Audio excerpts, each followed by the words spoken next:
Hello friends, welcome back to our channel కేరళలో మీ తెలుగు అమ్మాయి. ఈరోజు వీడియోలో కేరళ స్టైల్ లచ్చ పరోటాని టేస్టీగా పొరలుగా సాఫ్ట్గా ఎలా చేసుకోవాలో చూసేద్దాం. చూసారు కదా ఎంత బాగా వచ్చిందో. దీంట్లోకి ఏదైనా గ్రేవీ కర్రీ ఉంటే టేస్ట్ అదిరిపోతుంది. ఇంకా లేట్ చేయకుండా వీడియోలోకి వెళ్ళిపోదాం. ఫస్ట్ 2 కప్స్ మైదా తీసుకోండి. తర్వాత టేస్ట్కి సరిపడా సాల్ట్, 1 టేబుల్ స్పూను బొంబాయి రవ్వ, 1 teaspoon sugar, 1 tablespoon oil, 1/4 cup కాచి చల్లార్చిన పాలు. మీరు ఆయిల్ ప్లేస్లో గీని కానీ నెయ్యిని కానీ యాడ్ చేసుకోవచ్చు. ఇదంతా ఒకసారి కలిసే విధంగా ఈ విధంగా కలుపుకోవాలి. వాటర్ని యాడ్ చేసుకుంటూ చపాతీ పిండిలాగా ఈ విధంగా కలుపుకుంటే సరిపోతుంది. ఇప్పుడు కొంచెం ఆయిల్ వేసుకొని పరోటా ముద్దని మనం నానబెట్టుకోవాలి. 20 మినిట్స్ నానబెట్టుకుంటే సరిపోతుంది.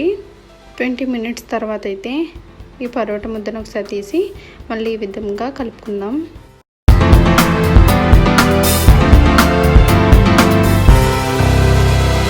కలుపుకున్న తర్వాత ఈక్వల్ పార్ట్స్గా డివైడ్ చేసుకోవాలి. ఇప్పుడు ఒక్కొక్క ముద్దని తీసుకొని వీలైనంత పలుచగా రోల్ చేసుకోవాలి. ఈ విధంగా ఒత్తుకున్న తర్వాత కొంచెం ఆయిల్ కానీ నెయ్యి కానీ గీని కానీ అది మీ ఆప్షనల్ అండి, దేన్నైనా మీరు యూజ్ చేయొచ్చు. ఇప్పుడు దీనిపైన కొంచెం మైదా పిండిని కూడా యాడ్ చేసుకుని కట్ చేయడానికి ఏదైతే నైఫ్ని యూజ్ చేస్తామో నైఫ్కి 2 వైపులా ఆయిల్ అప్లై చేసుకొని వీలైనంత చిన్నవిగా ఈ విధంగా కట్ చేసుకోవాలి. ఇప్పుడు కట్ చేసుకున్న పార్ట్స్ అన్నింటినీ ఈ చాక్కి దగ్గరికి తెచ్చుకోవాలి.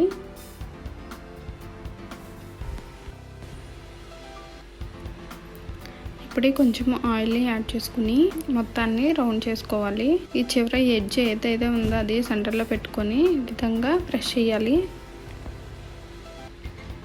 చూసారు కదా, ఈ విధంగా అన్నింటిని కూడా చుట్టుకోవాలి.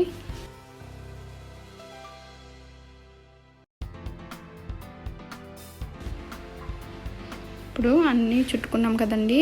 ఇప్పుడు ఒక్కొక్కటిగా తీసుకొని ఎక్కువగా ప్రెస్ చేయకుండా మెల్లిగా ఈ విధంగా అయితే ఒత్తుకోవాలి. ఎక్కువ ప్రెస్ చేస్తే మనము లేయర్స్ కట్ చేసాం కదా, లేయర్స్ అన్నీ కలిసిపోతాయి. అన్ని పరోటాలని ఈ విధంగా ఒత్తుకోవాలి. ఇప్పుడైతే స్టవ్ మీద ఒక ప్యాన్ని పెట్టుకుందాం. ప్యాన్ హీట్ అయిన తర్వాత కొంచెం ఆయిల్ని అప్లై చేసి పరోటాని అయితే వేద్దాం. పరోటాని మనము మీడియం ఫ్లేమ్లోనే కుక్ చేసుకోవాలి. లో ఫ్లేమ్లో పెడితే చపాతీలా అయిపోతుంది.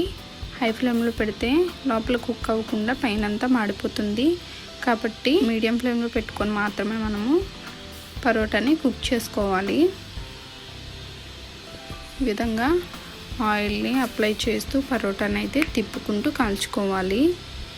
అప్పుడు పర్ఫెక్ట్గా మనకి కుక్ అవుతుంది. పరోటాకి అయితే కొంచెం ఆయిల్ ఎక్కువే పడుతుంది.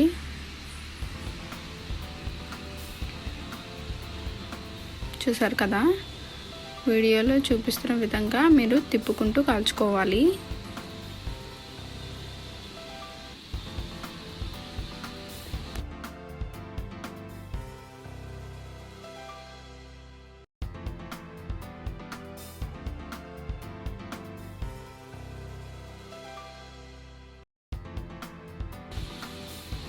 చూసారు కదా, ఈ విధంగా కుక్ అయితే సరిపోతుంది. ఇప్పుడైతే దీన్ని తీసుకొని ఈ విధంగానే మిగతా అన్ని పరోటాలు కూడా కుక్ చేసుకోవాలి. ఆయిల్ని మాత్రం అప్లై చేసుకోవాలి అండి. ఆయిల్ని అప్లై చేయడం వల్ల మనకి సాఫ్ట్గా వస్తుంది. పరోటాలు అన్నింటినీ ఫ్రై చేసుకున్న తర్వాత లైన్గా ఒక దాని మీద ఒకటి ఈ విధంగా పెట్టుకొని చేత్తో ఈ విధంగా బీట్ చేసుకోవాలి. ఈ విధంగా బీట్ చేయడం వల్ల మనకి లేయర్స్ అనేవి బయటకు వస్తాయి. అంతేనండి, చాలా ఈజీగా ఎంతో టేస్టీగా ఉన్న ఈ పరోటాలను అయితే చేసుకోవచ్చు. మీరు తప్పకుండా ట్రై చేసి ఏ విధంగా వచ్చిందో నాకు కామెంట్ చేసి చెప్పండి. నా వీడియోస్ కనుక మీకు నచ్చినట్టయితే లైక్ చేయండి, షేర్ చేయండి, అలాగే సబ్స్క్రైబ్ చేయడం మర్చిపోవద్దు.